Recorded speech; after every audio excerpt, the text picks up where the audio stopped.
Area 15. It's not the Strip. It's not downtown. It's in a galaxy all by itself. And it's expanding, moving north, bringing yet more immersive experiences for Las Vegas visitors and locals in a space called Zone 2.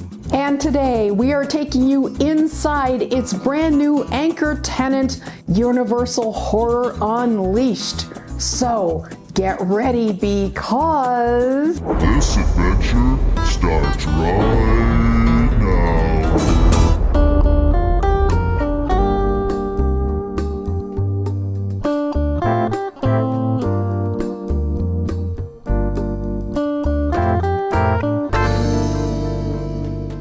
Welcome to Area 15, a mile west of the Strip, but worlds away. This unique entertainment complex opened just 5 years ago in September 2020 and has been blowing minds ever since. We did a comprehensive tour of Area 15 on our channel in June 2024. We'll link to that video in the description box. But meanwhile, we couldn't resist just spinning through the main building on our way to new horizons. As mesmerizing as this place is, you know that Las Vegas is never satisfied with the status quo. It is always reinventing itself. Area 15 has expanded to the north from Zone 1 over to Zone 2, and we're gonna check that out today. A year ago, while up on the liftoff ride, Paula snapped a photo of the 20-acre plot of land that would become Zone 2. Not much there, but what a difference a year makes.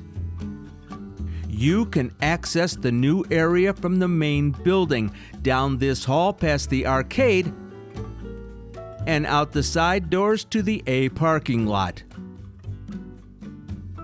Or, from 1:30 p.m. onward, grab a ride on the GIT, the grounded intra-district tram. One quick update before we head over there. Last year, there was a nondescript building to the left of Area 15's entry.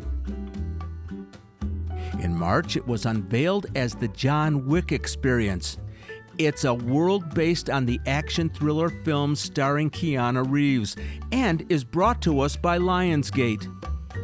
Inside this 12,000 square foot space, guests will find more than a dozen cinematic rooms featuring live interactions and missions that will challenge their wits and courage.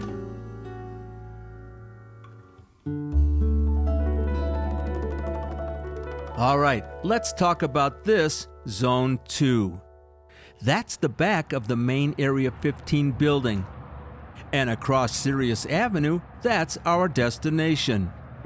It's all part of the Vegas Immersive District, an entertainment complex that encompasses more than 35 acres in total. It will include not only immersive experiences, but retail, office, hotel, and housing. And it's projected to create more than 4,000 new jobs. The official ribbon cutting for Zone 2 happened on the same day that Horror Unleashed opened, August 14th.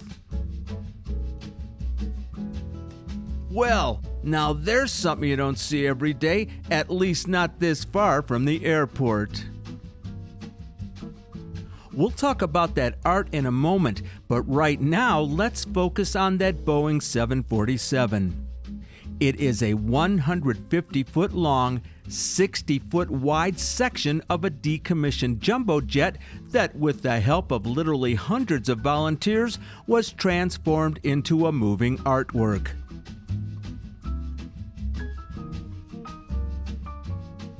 It debuted at the Burning Man Festival in 2016, was acquired by Vegas visionary Tony Hsieh, and then later restored by Area 15's founder Winston Fisher. Here, the interior is set to be an event and nightlife venue in the immersive district. If you have been to the Area 15 campus, you know outdoor art is part of its allure. The same is true here. On one side of the Boeing are bright and colorful space-themed murals.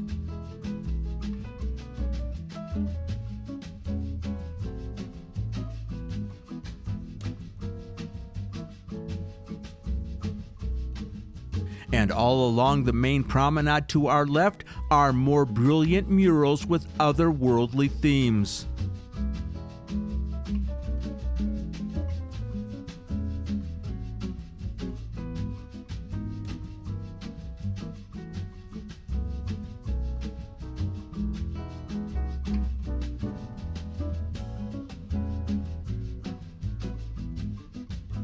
There are also a number of sculpture pieces, including vehicles, as art.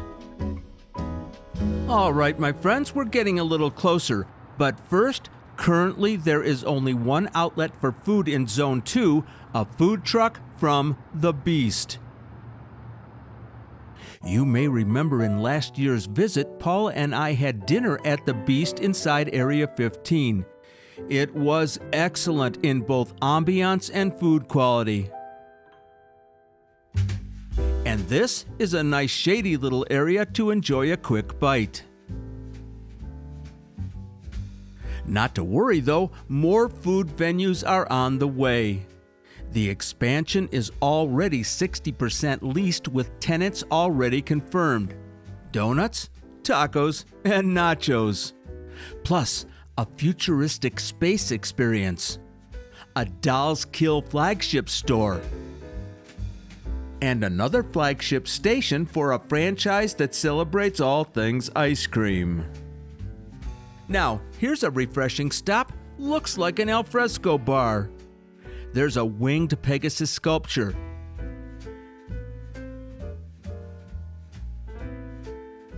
And some whimsical animal heads across the back.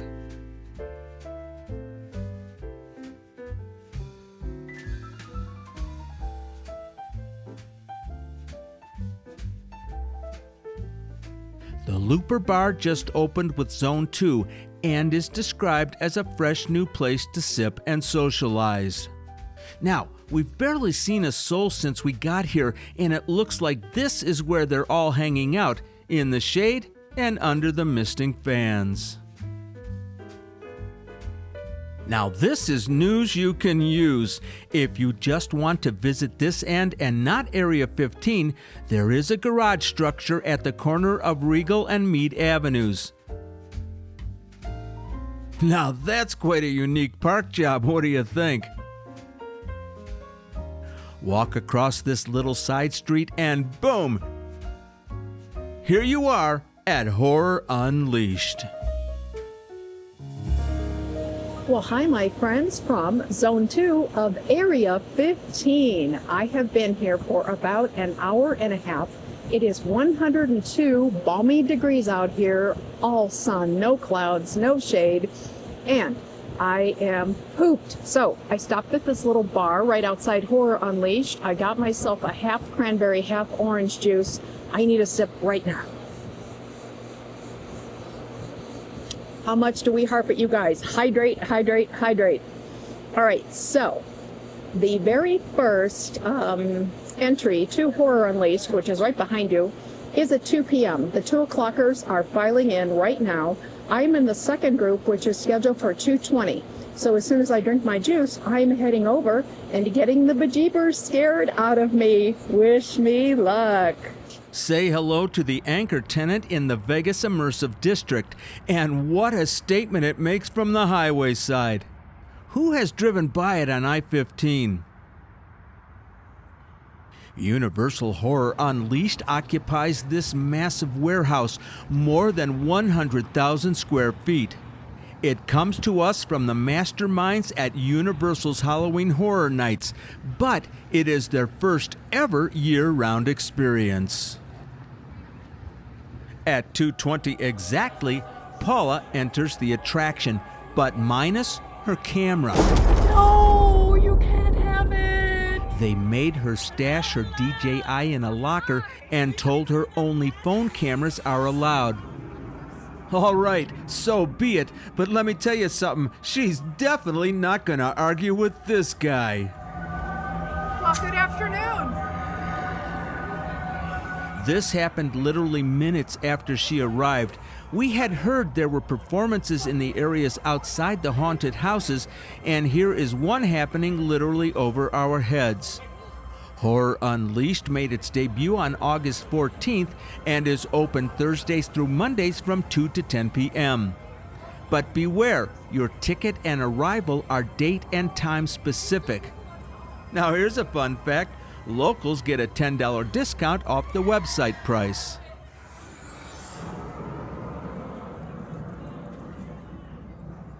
First impressions. The set decorations are superb, befitting something from Universal, and the feeling is definitely immersive. This is the Boiler Bar, serving up appropriately themed cocktails. It's overall dark and spooky. The lighting is red, and everywhere there are themed elements from the best kind of Halloween party.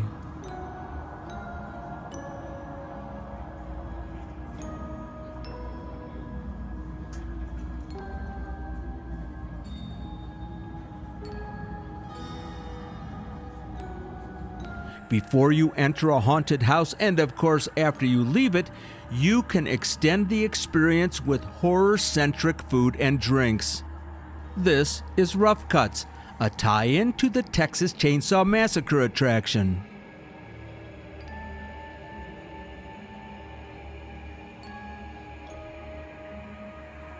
Oh, doesn't that groom look great?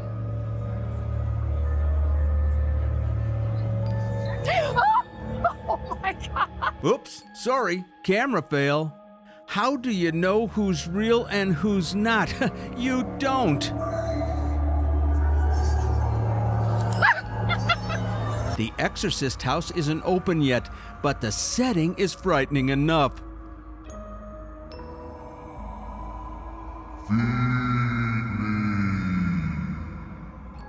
And what is it about dolls in the dark? They absolutely give me the shivers.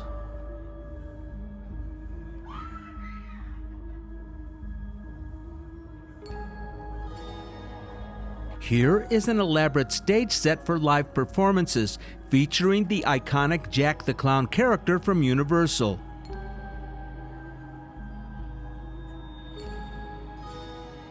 As she was leaving one of the haunted houses, Paula just caught the tail end of a show. The house photographer was hanging around here as well, taking photos of the guests.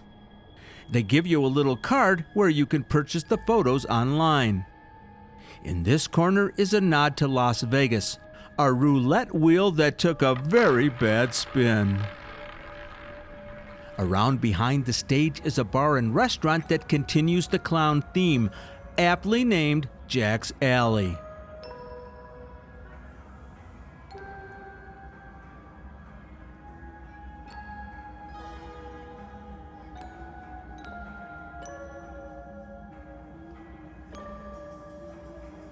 Grab a drum or a seat at the bar. You'll find themed cocktails here as well, plus beer and wine.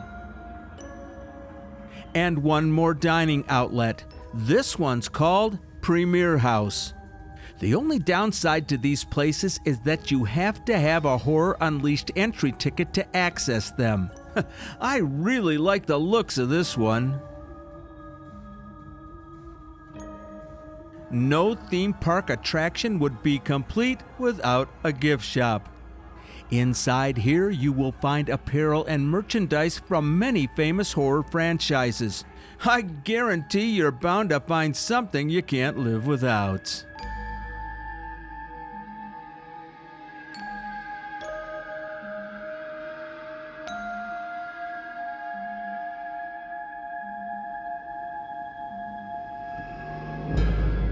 Okay, let's talk haunted houses. Since I wasn't able to have my camera and gear with me inside, plus there's a very strict policy that you cannot do any video or photos in the haunted houses, I have to do it after the fact. So, Universal is, of course, well known for almost a century for bringing horror monsters to life in the movies. So the Universal Monsters was, of course, my first haunted house to go into. There are some busts outside that kind of get you in the mood for what you're going to see inside the house, which is, you know, the Wolfman and the Hunchback and Dracula. He was my favorite. And the Phantom of the Opera. What's very cool about it, and also adds to the fright factor, is each party is sent in alone by yourself. It's not a conga line, you're alone. And since I was by myself, it was just me going in and among all of these sets, literally like from the movies. It was incredible. The Universal Monsters. So, number 2 was Scarecrow the Reaping, and I have to say this was my favorite. I think it's because it had the most real Halloween kind of vibes with the pumpkins and the hay bales. And then once you get inside, the corn stalks with all of the misty fog, the old rusty truck in the middle. I just loved it. Plus, the front of that house was very authentic haunted house looking. In spite of all of the scary, creepy people that are jumping out at you inside the house, there were also a lot of things like hanging from the ceiling that brushed against your face in the dark that were like it's spider creepy, and I was always just like putting my hands in front of my face. The other thing about that house is I would love to see it in the light because it looked like it had been turned upside down in a tornado, the interior. It was incredible. Scarecrow the Reaping. Not gonna lie, I really had to psych myself up to go into this one, the Texas Chainsaw Massacre. There were some axe-wielding madmen on either side of the entrance, and the red lighting, it really took a lot to step inside. This was the longest wait of all the houses that I went into, but there was a lot to look at. There was a lot of atmosphere there, and once you got close to that sign that said, the creepy sign about the butchering meats, you were shivering. Inside this house, there were people with chainsaws jumping out of closets and pantries, probably half a dozen. That was clearly the most frightening of the 3. But again, the sets, the kitchen with the body parts and the blood, the bathroom was something out of a nightmare. But yeah, that one was incredible. Texas Chainsaw.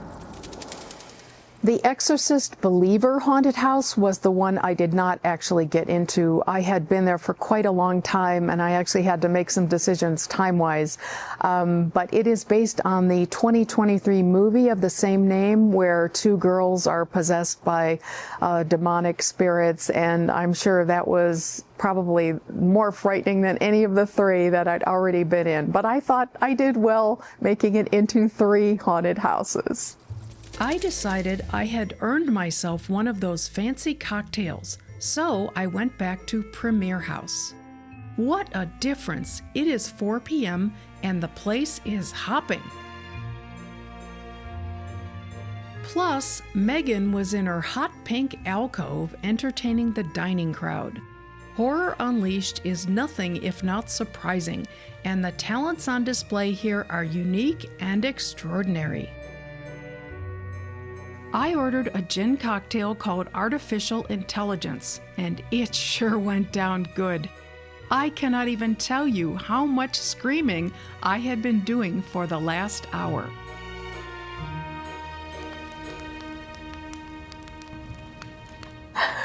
What do you say, friends? I think one of those Universal Monsters hitched a ride in my trunk on the way home. This guy, anything for showbiz, anytime. All right, Couple things about Horror Unleashed I want to share with you. We had read that they hired 450 positions, from scare actors to security to everything in between, and all I can say is kudos to everybody. I had a wonderful time at Universal. Woohoo! You too? Woohoo! The best thing was when the fellow that scanned my ticket, he said, "Hello, we've been dying to meet you," which I thought was just a great line, great way to get things started. Talk about money for a minute. My ticket, I went on Labor Day. My ticket was $75 out the door. That fiasco with the camera and the locker, that was $8. That juice drink I had at the Looper Bar outside, that was $6, which I didn't think was bad for Las Vegas. And then the fancy cocktail inside was $19. So for just over $100, I had an amazing afternoon of fun at Universal. And Dale, what did you think of Zone 2? I thought it was really great, to be honest with you. I really had a wonderful time, even though I didn't go in any of the haunted houses, because, to be honest with you, they scared the bejeebers out of me. I wouldn't do it. So there you go. So, I hope you had a good time. We'll see you next time. Bye-bye, everybody.